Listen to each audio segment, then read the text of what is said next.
Alaikum. 10th week is the last week, and this is the second last lecture of this week. We are going to talk about the society in the ancient India. And I really wish to congratulate you, all my students, that you have been bearing with it courageously, not losing your focus.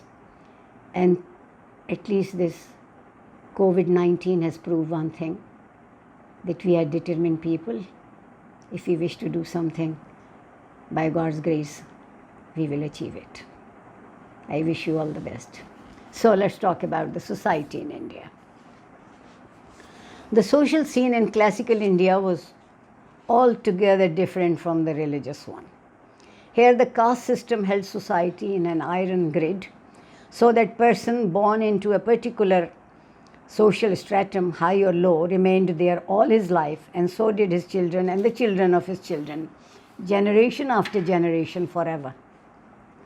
So a unique mode of social organization found in no other civilization. The caste system segregated people by birth into 4 exclusive hierarchical varnas. Varnas we can translate as a class, each with its own social role, and then divided the varnas again by birth into numerous exclusive jatis. Jatis is like caste, each with its own specific occupation. Jati means birth, and birth determined person's jati, and his jati determined his varna, the whole of his life and the profession too. The 4 varnas apart, there was also a long and very large 5th group in Indian society, the outcasts, Shudras, Malecha. These people had no varna status. There is no 5th varna, flatly states Manu, and were kept totally outside the 4 varnas. The caste system defined the classical Indian society. It was the matrix that shaped the entire gamut of socio-economic functions and relationships, as well as the values, activities, and lifestyles of individuals, all in minute detail. The primary encompassing structure of the caste system was the 4-storied Varna edifice, its top floor occupied by Brahmins, and then the successive lower floors by Kshatriya. These are the warriors. Brahmins were the most religious priests. Kshatriyas were warriors and rulers. Vaishyas, farmers, artisans and traders, and Shudras, serfs and laborers. Each of these Varna floors was in turn partitioned into a honeycomb of social niches occupied by numerous jatis belonging to the Varna of that floor. The people of all the 4 Varnas belonged to Aryan society, but they were unequal members. Shudras were especially discriminated against, while the members of the top 3 Varnas were regarded as Divijas. These Divijas, the twice born, their initiation into Aryan society through the sacred thread ceremony being their second birth. But there was no initiation for Shudras, and they were kept so far out in the periphery of Aryan society. Everything that the Shudra did was done in the service of others and for the benefit of others. The credit and gain from all his work belonged entirely to his master, so no advancement in life was possible for the Shudras. Brahman and Kshatriyas constituted the leisure class of Indian society, who lived off the labor of Vaishyas and Shudras.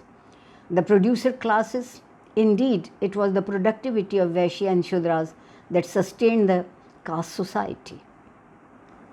And Manu acknowledged that the king should carefully compel the Vaishyas and the Shudras to perform the work prescribed for them.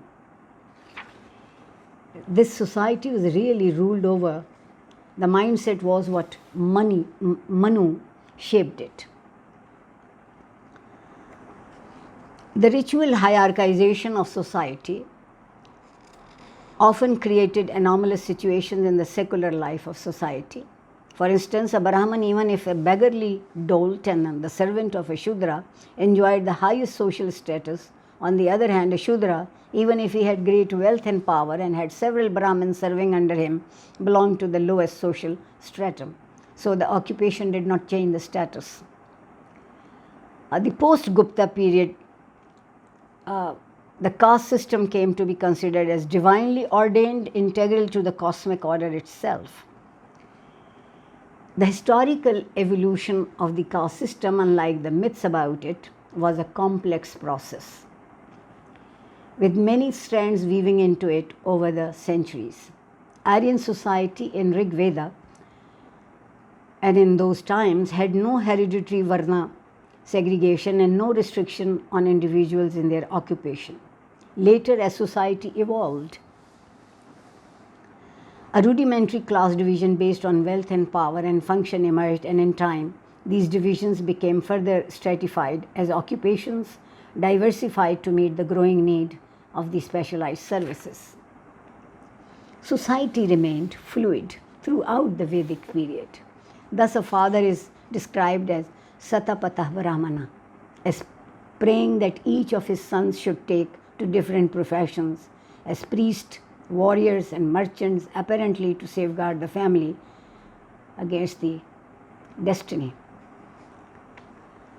In its egalitarian fluidity, the early Aryan society in India was not much different from other contemporary societies the world over.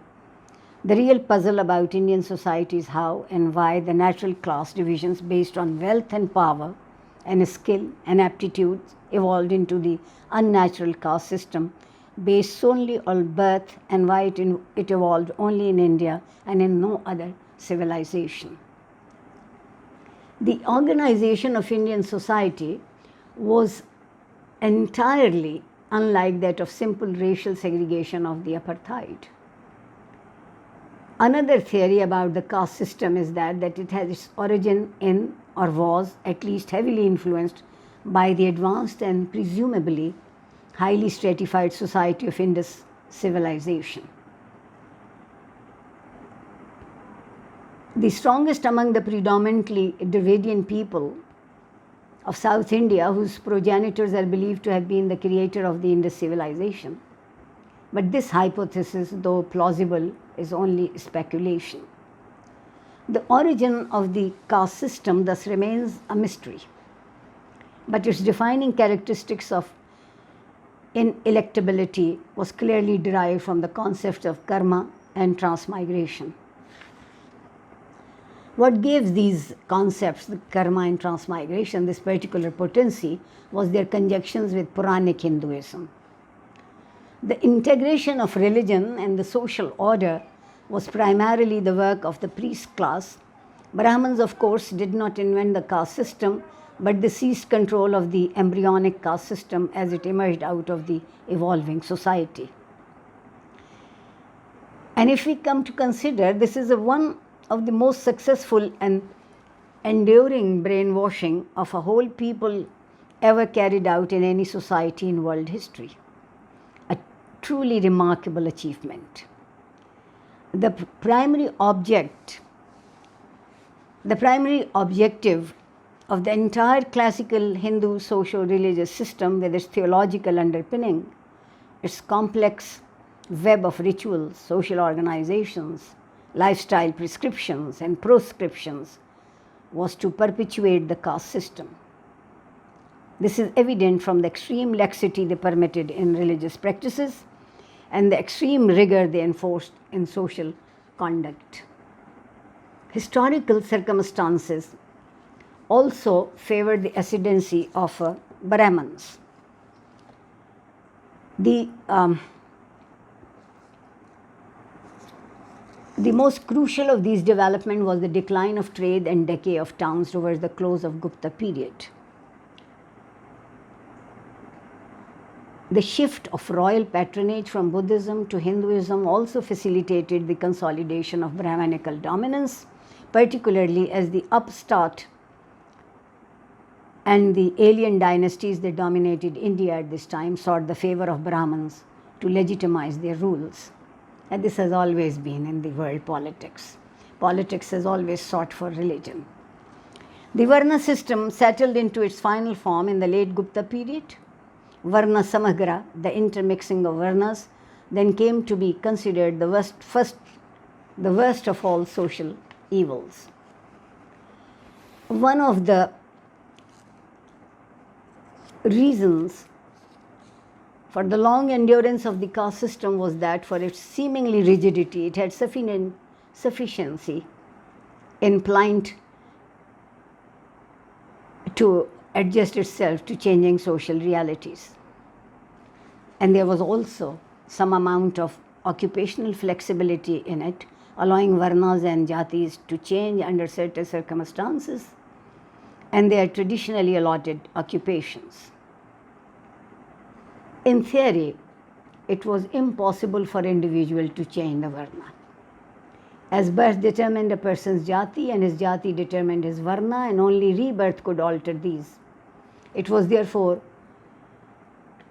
only through transmigration that jati and varna changes were possible for an individual.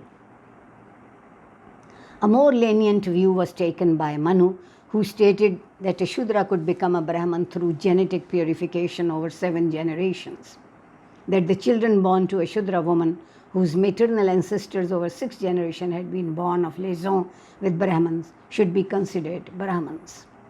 A quite political solution. These individual Varna legitimization rituals were generally performed only for kings and chieftains, because it was them who stood to gain from them. And the rulers themselves no doubt preferred elaborate rituals to overawe their credulous subjects.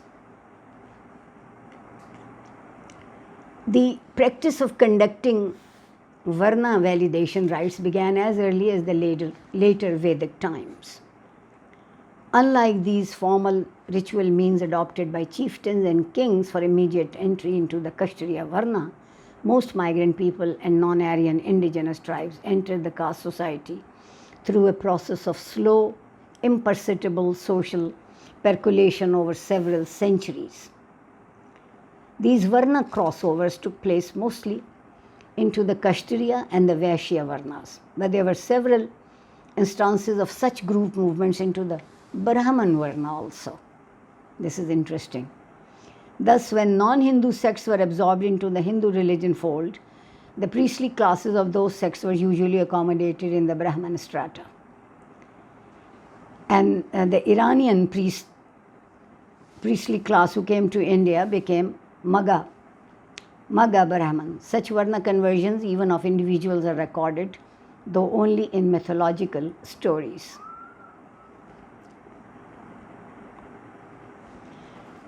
Changes in the domicile of groups was a common reason for jati proliferation. If a group of people belonging to a jati moved from one kingdom to another, or even just across a river, it often became a new jati. The absorption of migrants, invaders, and non-Aryan indigenous tribes into Hindu society was another factor that contributed to the multiplication of jatis. According to Mahabharata, foreigners like Yavanas, Sakas, and Chinese could be admitted into Hindu society for they followed the Hindu dharma. Changes in the sectarian affiliations of groups were yet another reason for the diversification of jatis. Sometimes jatis divided into subjatis to prevent inbreeding, and the propensity of Indians to categorize and classify everything, though hair-splitting differentiations, no doubt also contributed to the multiplication of jatis through the segmentation of old jatis. The caste system operated in tandem with the asrama system, which regulated the life of the ritual allotting to the different stages of life. These asrama, it's like ashram as we say today. The two together called varnashram dharma sought to control a man could have the occupation he could adopt and what he should do at the various stages of his life. The caste system played a similar paradoxical role in the economy. On the positive side, it served as a good means for the preserving traditional knowledge and skills by assigning each jati to a specialized occupation. The caste system, comments Rabindranath Tagore, and I quote, a gigantic system of cold-blooded oppression. It was a shockingly unjust system, brutally exploited of the lower classes, inhuman in its treatment, and untouchable as worse than animals. And these discriminations affected every aspect of life in India. Thank you so very much. Khuda Hafiz.